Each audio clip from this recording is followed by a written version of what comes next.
Ya, tim terhebat dan paling sering menang dalam sejarah baru saja mendapatkan bocah 19 tahun yang katanya prospek terbaik yang pernah ada. Bahkan melebihi LeBron James katanya. Bahkan lihat saja reaksi pemilik tim Spurs ketika mendapatkan urutan pertama ini. The second pick will be made by the Charlotte Hornets. And that means that the number 1 pick in the 2023 NBA draft goes to the San Antonio Spurs. Victor Wembanyama telah jatuh ke tangan San Antonio Spurs. Dan mungkin kalian belum tahu bahwa Spurs mungkin sudah mempersiapkan semua ini, di mana mereka punya banyak aset sekaligus pemain muda yang hebat di tim mereka untuk membantu Wembanyama mendapatkan cincin juara dan mungkin membentuk dinasti NBA yang baru. Sebelum lanjut, jangan lupa like dan subscribe ya. Simak ulasan berikut ini.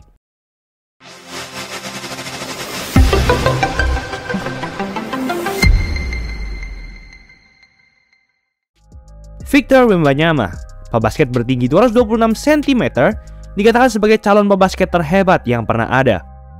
Alasannya tentu tidak hanya tinggi badannya yang cuma 3 cm lebih pendek dari Yao Ming, tapi Wembanyama juga punya kemampuan dribble, shooting, defense, dan menembak 3 angka yang hebat. Coba saja lihat video ini.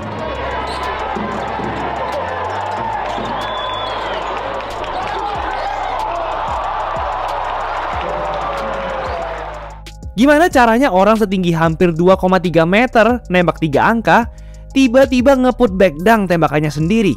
Wow. Jadi Wembanyama memang tidak masuk akal, dan karena itulah ia dijuluki unicorn. Artinya pemain yang tinggi tapi punya banyak sekali skill dan kemampuan.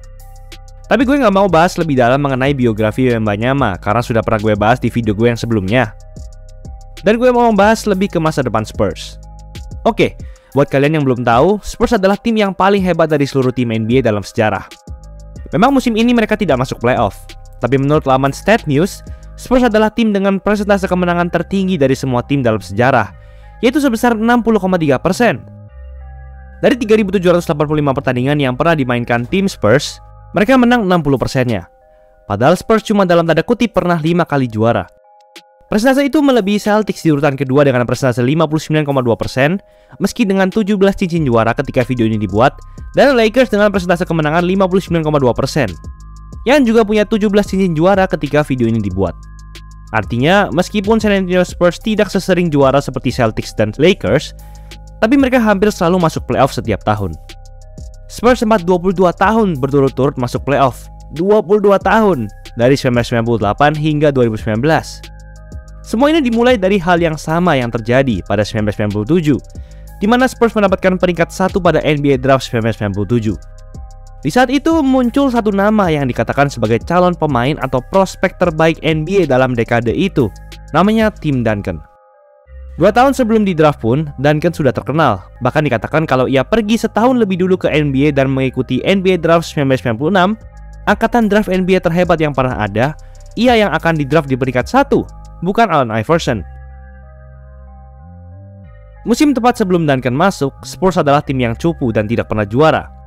Padahal mereka punya David Robinson, legenda NBA yang meraih piala MVP NBA 1995.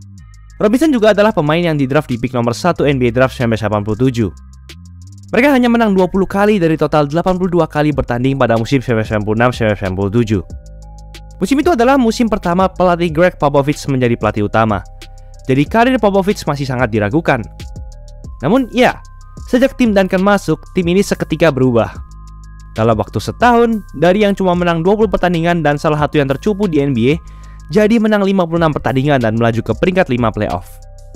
Dan 2 tahun sejak tim Duncan masuk, bukan hanya final, tapi Spurs langsung menjadi juara. Dan jadi juara lagi, dan jadi juara lagi, jadi juara lagi, dan jadi juara lagi. Serta tidak pernah lolos dari playoff selama 20 tahun ke depan. Dalam sejarah NBA, San Antonio Spurs baru 3 kali saja mendapatkan kesempatan first pick NBA draft.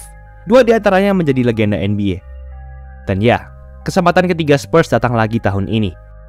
Sebenarnya Spurs dan negara Prancis punya hubungan yang erat. Selain Wembanyama yang juga berasal dari Prancis, tapi Spurs juga pernah mendraft Tony Parker dan mendapatkan Boris Diaw, 2 pemain bintang yang sempat membawa Spurs juara.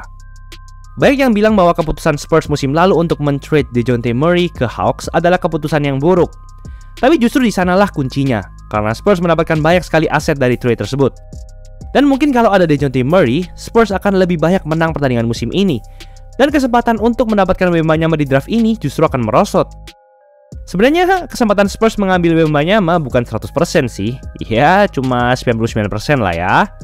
Bisa aja kayak tahun lalu, di mana banyak orang kaget kalau Magic mengambil Paolo Banchero di urutan pick pertama, bukan Jabari Smith Jr. atau yang lain. Tapi kalau Spurs nggak ngambil Wembanyama, nggak cuma gue tapi dunia bakal shock sih. Sekarang kita bahas tentang masa depan Spurs. Sayangnya musim ini Spurs adalah tim nomor 2 tercupu dari total 30 tim. Tapi hal ini sudah sering terjadi. Tentu alasannya karena mereka dipimpin oleh pemain muda yang masih belum berpengalaman. Namun para pemain muda tersebut sudah menunjukkan banyak sekali potensi. Terhebat ada Keldon Johnson yang masuk dalam perbincangan Most Improved Player musim ini. Meskipun musim depan ia menjadi pemain Spurs dengan gaji tertinggi sebesar $20 juta atau 300 miliar rupiah, tapi musim ini, pemain berusia 23 tahun ini menaikkan rataan poinnya dari 17 poin per game musim lalu menjadi 22 poin per game. Lalu ada Jeremy Sohan, kembaran Dennis Rodman yang masuk dalam All-NBA Rookie Second Team. Tak hanya punya modelan yang mirip, tapi Sohan juga punya kemampuan defense yang sangat hebat seperti Rodman. Lalu juga ada Devin Vassell yang juga menunjukkan perkembangan signifikan dengan rataan 18,5 poin per game. Ada juga Trey Jones yang juga sangat hebat dalam defense dan punya rataan assist yang hebat di Spurs. Wembanyama sendiri ketika mengetahui Spurs mendapatkan pick pertama dan ditanyai peran seperti apa yang ia inginkan di Spurs, Wembanyama menjawab, "Berfokus kepada tim. Aku berusaha menjadi juara secepat mungkin." Hal itu sejalan dengan tim Spurs yang sudah terkenal akan kerjasama timnya sejak dulu. Kabar baik lain bagi Wembanyama adalah pelatih legenda Greg Popovich masih belum mau pensiun dan akan melatihnya. Dan seperti yang sudah gue sebutkan di awal, Spurs punya sejarah yang baik tentang melatih dan mengembangkan sendiri big man mereka menjadi seorang legenda. Yang lebih gilanya lagi, Spurs punya banyak aset first round pick untuk ditukarkan dan mendapatkan pemain hebat, serta cap space atau ruang gaji pemain sebesar $41 juta atau 611 miliar rupiah. Dan itu cukup untuk mendapatkan satu superstar NBA selevel Kyrie Irving ke Spurs. Jadi bisa-bisa kita sedang menyaksikan dinasti NBA baru sedang dibentuk. Guard muda hebat yang sedang naik daun, prospek NBA terhebat yang pernah ada, defender muda yang fokus rebound dan defense dengan sangat hebat. Tapi di sisi lain, jalan Spurs untuk menuju ke sana tentu tidak akan mudah. Telah muncul juga banyak kontroversi tim Spurs dalam beberapa tahun terakhir. Mereka sudah 4 tahun beruntun tak masuk playoff sejak 2019. Ditambah lagi dengan kontroversi guard muda Spurs Josh Primo yang dikeluarkan akibat terlibat pelecehan seksual. Dan ya, seperti video gue sebelumnya tentang Wembanyama, banyak pemain NBA yang super tinggi yang karirnya tidak bertahan lama. Kebanyakan berakhir cedera parah. Ditambah lagi dengan postur Wemby yang kurus, kalau ia tidak bulking dengan cepat, itu sangat mungkin terjadi. Chet Holmgren, salah satu prospek NBA terbaik musim lalu, yang juga punya postur tubuh mirip dengannya, bahkan cedera sebelum sempat memainkan satu pertandingan pun di NBA, hanya karena ditabrak LeBron. Sudah banyak juga first pick NBA draft yang ternyata jadi bust. Ada yang karena cedera parah, ada yang karena memang skillnya kurang mumpuni.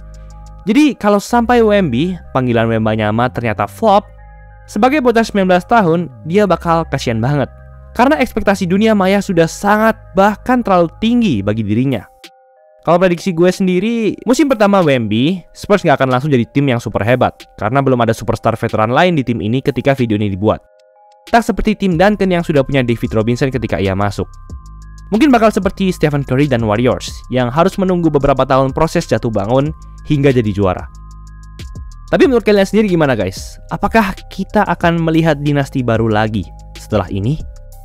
Itulah ulasan mengenai episode kali ini. Buat kalian yang mau bikin jersey tim, langsung aja cek Easy Sportswear. Gratis konsultasi desain dengan Illustrator berkelas. Diproduksi dengan detail yang sangat tinggi. Lengkap pakai 2 mesin press yang berbeda. Satu style cuma 150.000. Warna dan bahan dijamin yang terbaik. Nih buktinya. Nah, jadi udah terbukti kan kualitasnya. No tipu-tipu. Langsung aja cek Easy Sportswear. Jangan lupa like, komen, dan subscribe agar channel ini bisa berkembang dan menghasilkan video menarik lainnya. Thanks for watching, I'll see you in the next video.